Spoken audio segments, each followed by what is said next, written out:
picture this, right? You're standing in a town square somewhere in history.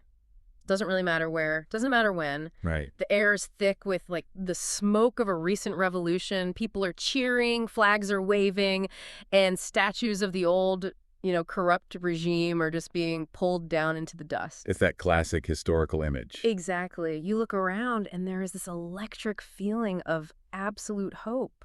The revolutionaries up on the balcony are promising freedom, equality, justice, just a brand new future. Yeah, and it's a super compelling image. It really is. And it's the exact phenomenon at the heart of today's deep dive. Hmm. We're opening up this fascinating stack of materials from the time traveler's paradox, specifically their breakdown of what they call the power paradox. We really want to figure out why power concentrates, regardless of the system. Right, because that balcony scene is the climax of every great historical epic. Mm. But the source material asks us to consider what happens when you fast forward, say, 10 or 20 years. Right, the hangover. Yeah, exactly. You walk back into that exact same town square. Yeah.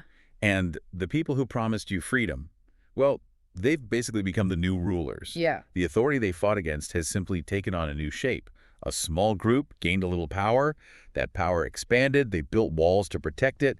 And, well, suddenly history is just repeating itself. And it happens everywhere. I mean, it doesn't matter if you're looking at ancient monarchies, global empires, modern political parties, or honestly, even massive corporate monopolies. Oh, absolutely. We see it in military governments. And if you've ever been part of a local charity or neighborhood association, you've probably seen it there too. The HOA dictators. Yes, exactly. The names change, the flags change, but the pattern is completely rigid. Power accumulates. Which is why the time traveler's paradox materials argue that we have been diagnosing the disease incorrectly for centuries, basically. How so? Well, when you look at that unbroken historical pattern, the immediate takeaway is that this isn't, a capitalism problem. It's not a socialism problem. It's not a democracy or a monarchy problem. Right, because they all end up doing it. Exactly. All of those systems, despite their completely different ideologies, eventually fall prey to this exact same gravitational pull. So if the political or the economic system isn't the root cause of the corruption, we are left looking at the only common denominator in all of those systems, which is us, the human animal. Yeah. The problem is the fundamental nature of power itself and what it physically does to human biology. Wait, physically? Yes, literally. Yeah. If we want to understand why revolutions fail to permanently dismantle hierarchies or why monopolies inevitably form in free markets, we have to look under the hood at neuroscience. Okay, I'm listening. See, we tend to think of power as an external tool, like a hammer, right? You pick it up, you use it, you put it down, but you remain the same person. Right. But neuroscience tells a completely different story. When a person gains significant authority, their brain actually undergoes structural changes. Okay, hold on. Wait, I need to stop you there. Are we saying the brain physically shrinks or changes? Or is it just that people get comfortable and adopt bad habits? Because, blaming biology feels a bit like a get-out-of-jail-free card for corrupt politicians. It does sound like that, doesn't it? Yeah, sorry I embezzled those funds. My brain made me do it. Right. But it is not a moral excuse. It is an explanation of the physical mechanism at play.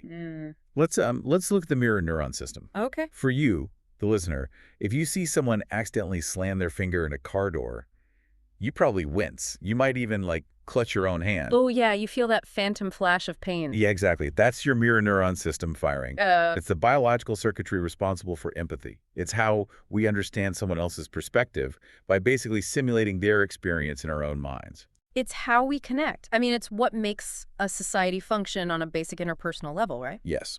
But studies show that when people are placed in positions of significant power, activity in that mirror neuron system demonstrably decreases. Wait, really? It just turns down? It does, because the brain is highly efficient.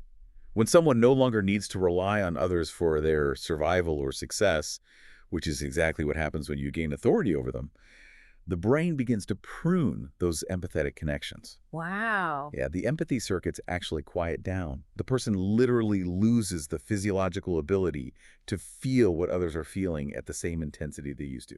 So getting power is basically like a forced software update on your brain. That's a great way to put it. It uninstalls the empathy app to clear up storage space. But storage space for what? What is taking over the hardware? Well, The reward center of the brain is being hijacked. Think about Mhm. dopamine. That's the neurochemical that makes us feel motivated and rewarded. Yeah, the feel-good chemical. Right. In most people, those dopamine pathways respond to human connection, to shared experiences, to cooperation. Okay. But as power increases and empathy decreases, those exact same pathways begin to rewire. They start responding primarily to control, to status cues, and to dominance. That is actually incredibly unsettling. It is? I mean, if empathy is literally shutting down in the brain, it means we are consistently elevating leaders who are, like, biologically deteriorating in their capacity to care about the people they lead. Exactly. We constantly judge leaders who become corrupt as having had flawed characters all along. Like, we assume the power just revealed who they truly were. Right. Power reveals the man, or whatever the quote is. The science suggests power doesn't just corrupt character, it alters the organ that generates character. Okay, let me try to process this practically. If my empathy circuits were suddenly shutting down and my brain was suddenly demanding dopamine hits from dominating other people, I feel like I would notice I was becoming a supervillain. You'd think so, right? Yeah. Yeah, like, how do these leaders sleep at night? Why don't they look in the mirror and realize they've become the exact monster they overthrew? Well, they don't see a monster because of the rationalization engine sitting right behind your forehead. The prefrontal cortex. Exactly. The conscious mind, specifically the prefrontal cortex, is brilliantly adaptive at resolving cognitive dissonance. And just for a quick refresher, cognitive dissonance is that feeling of psychological discomfort when your actions don't match your beliefs, right? But how does the brain actually resolve it? So it feels like a physical itch in the brain, a literal stress response. Yeah. When our actions conflict with our core values, we experience tension. Okay, that makes sense. And to relieve that tension, we basically have two choices. We can change our actions to align with our values, which is incredibly difficult when the brain is craving that new dopamine reward of power. Right. Or we can change our values to align with our actions. Oh, wow. Let me guess which one the brain prefers, especially a brain that has already had its empathy circuits dimmed. The second one, every time. The brain is a master storyteller. It generates these complex narratives to make the control seem benevolent and to make the inequality seem completely justified. Jeez. The subconscious adapts to this new reality, and soon, the person genuinely believes they are serving the greater good.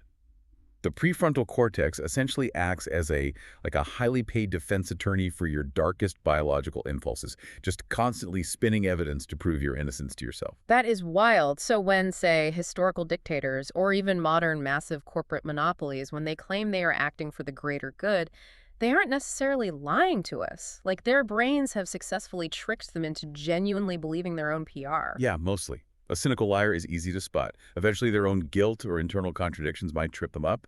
But a leader whose brain has literally rewritten its own moral code to justify its dominance, they are completely sincere. They believe their actions are not just acceptable, but necessary. Precisely. The source material actually ties this biological trick directly into human history in a way that makes so much sense now. I mean, it explains why we have all these grand belief systems designed to justify why one guy has all the grain and the rest of us are starving. Oh, absolutely. Think about the concept of the divine right of kings. Oh, right. For centuries, monarchies were justified by the idea that a deity had chosen this specific bloodline to rule. Or look at how extreme wealth has often been framed throughout history as a sign of divine favor or, moral superiority, like, I have more because I am inherently better. Right, like, I'm not crushing you under my boot because I'm biologically addicted to power. I'm doing it because the universe has ordained me as your rightful guardian. Exactly. These aren't eternal truths that humanity somehow discovered.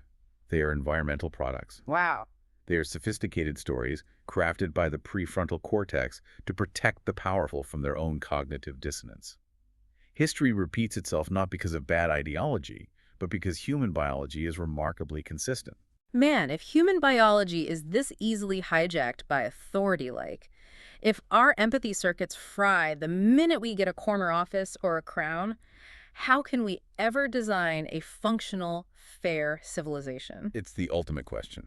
I mean, are we just doomed to repeat the cycle forever? It feels like we're setting up a game where the only way to win is to lose your humanity. Well, the Time Traveler's Paradox material suggests a way out, but it requires completely changing our approach to building systems. The core lesson here is that we must stop building systems that rely on perfect people. Because perfect people do not exist. Exactly. because even the most virtuous person will undergo those neurological changes if you give them enough authority. So what's the alternative? Instead of acting like philosophers searching for a benevolent philosopher king, we need to think like structural engineers. Okay, an engineer. Yeah. Yeah. An engineer doesn't design a bridge wishing the wind will never blow or hoping the steel will never fatigue. They assume failure is possible. Right, they factor it in. They assume the worst-case scenario. Hurricanes, earthquakes, heavy loads, and they build robust safeguards, redundancies, and fail-safes into the structure itself. The source uses a really evocative metaphor here. It presents this idea of a magical ring. If you wear it, you get enormous world-bending power. But the ring slowly influences anyone who puts it on. Right, it twists their mind. Yeah, it twists their mind, heightens their paranoia, diminishes their empathy. And for centuries, all of our political and economic systems have basically just been massive arguments about who should get to wear the ring. Exactly. The monarch said the king should wear it, the revolutionaries said the people should wear it, the capitalists say the market should wear it. But the ring is still being worn. Yes. It's like we're spending all our time arguing over how to elect the world's most perfect driver for a car that doesn't have any brakes instead of just installing brakes. Mhm. We focus entirely on the moral character of the driver, completely ignoring that the vehicle itself is inherently dangerous. That's a perfect analogy. We spend centuries debating the driver.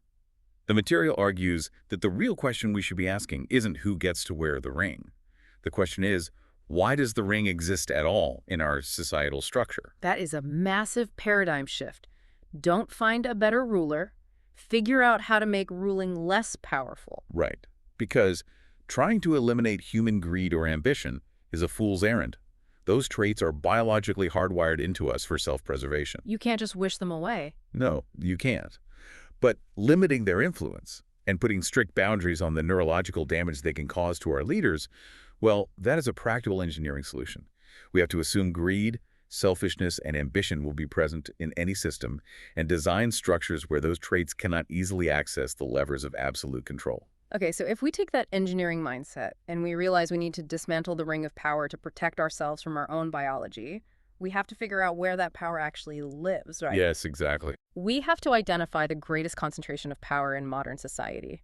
And I gotta say, the answer in the source material really challenged my assumptions. Most people assume power is concentrated in the government or massive global corporations or the media. Right. But the source argues those are just symptoms. The deepest root of power, like the actual metal the ring is forged from, is dependency. Dependency, yes. Power follows dependency. It is a biological law. If someone controls a resource that you need in order to survive, food, water, energy, healthcare, shelter, they don't just have political power over you, they have biological power over you. Let's break that down mechanically, actually. Yeah. When you are dependent on someone else for your literal survival, what does that actually do to the brain? It's quite traumatic. Because I'm trying to figure out what that looks like today. Like, I don't rely on my mayor or my CEO for a literal sack of grain. So how is this fear response actually being triggered in me right now? Well, it triggers the fear response deep within the oldest parts of the brain. You have the amygdala, which acts as your biological alarm system, and the cortisol system, which floods your body with stress hormones. Okay.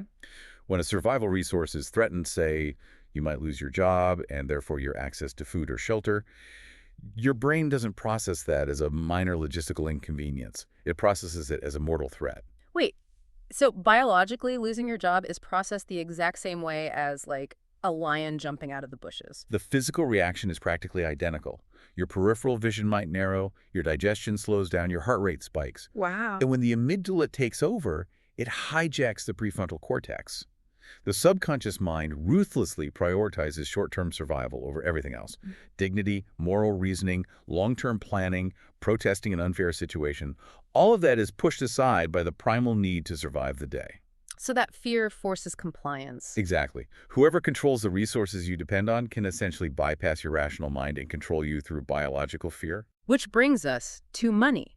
Because money abstracts all of those dependencies into a single point of failure. Yes, money is entirely unique in the history of human dependencies. I was thinking about this earlier, actually. My boss doesn't hand me a sack of grain at the end of the week. They hand me a digital abstraction that I must trade for grain, for electricity, for medicine. And because of that, money has become the universal gateway to almost all survival resources. It concentrates multiple forms of dependency into a single, highly controllable mechanism. If someone controls your access to money, they control your access to warmth, calories, and safety all at once. So, to our primitive brains, money isn't just paper or, a digital number on a screen. It is the biological equivalent of survival itself. Right. Are we saying that whoever controls the money supply or the distribution of wealth is essentially hacking our deepest biological threat responses? That is the core argument of the source material, and this leads to a massive evolutionary mismatch. Well, in nature, hierarchy and power certainly exist, right? The alpha wolf gets to eat first. But there are natural physical limits to accumulation. Like, a squirrel can only hoard so many nuts before they rot, or before the squirrel simply cannot physically defend them all from other animals. That makes sense. Nature has built-in wealth caps. The environment naturally limits how much power one animal can hoard. Exactly. But humanity invented a symbolic system of resources money that removed those physical limits entirely. Oh, wow. You can accumulate infinite digital numbers. You can hoard the equivalent of 1 billion lifetimes of food and shelter without any of it ever rotting. And our brains, which were forged by evolution in a world of physical scarcity and natural limits, simply cannot handle the concept of unlimited accumulation. It's a disaster on both ends of the spectrum, then. For the people hoarding it, their empathy circuits are frying and their dopamine is demanding more control. Yep. And for the people lacking it, their amygdalas are firing nonstop in survival mode, forcing them into compliance. Exactly. The most vital question isn't who currently holds the most money or the most political power. If we view this through the lens of biology and engineering, the structural flaw is that we allowed so much power to become concentrated into a single, unlimited mechanism in the first place. Okay, let's synthesize this for you, the listener. We started with the frustrating reality of history repeating itself, right? Revolutions just leading to new rulers in different outfits. Right. And we've learned that this isn't a failure of any specific political ideology. Power is a biological phenomenon. It is a physical force that alters brain structure. It diminishes empathy, heightens the drive for dominance, and powers a massive rationalization engine that convinces the powerful they are righteous. It's not a few bad apples. It's a barrel that ferments apples into something unrecognizable entirely. And the deepest root of that power isn't a throne or a presidential office. It's dependency. Oh, yeah. It's the exploitation of our most primal survival instincts, heavily concentrated today in the abstract mechanism of money. So I encourage you, listening to this, to reflect on your own environment. Look at your daily routines. What do you truly depend upon for your survival? That's a great question to ask. Is it a paycheck from a single employer, a specific global supply chain, a centralized power grid, and more importantly, who controls those resources? Because where dependency exists, power concentrates. Right. And where power concentrates, the human brain changes to protect that power. It really makes you look at the daily news completely differently. I mean, we spend so much time arguing about politics, arguing about the best driver for the car. But if the source material from the time traveler's paradox is right, we are having the wrong argument entirely. We are fighting over who gets to wear the ring, rather than asking why we forged it in the first place. Which leaves us with one final thought to mull over long after this deep dive ends. If human biology dictates that holding power physically diminishes empathy, we have a major problem on the horizon. You do. We are currently building artificial intelligence systems to make our most powerful decisions. Who gets approved for a loan? Who gets hired for a job? Who receives medical care? Are we building a digital system that mimics a brain without empathy by default? By removing the human element, are we designing the ultimate sociopathic ruler, a ring of power that doesn't even need a human to wear it?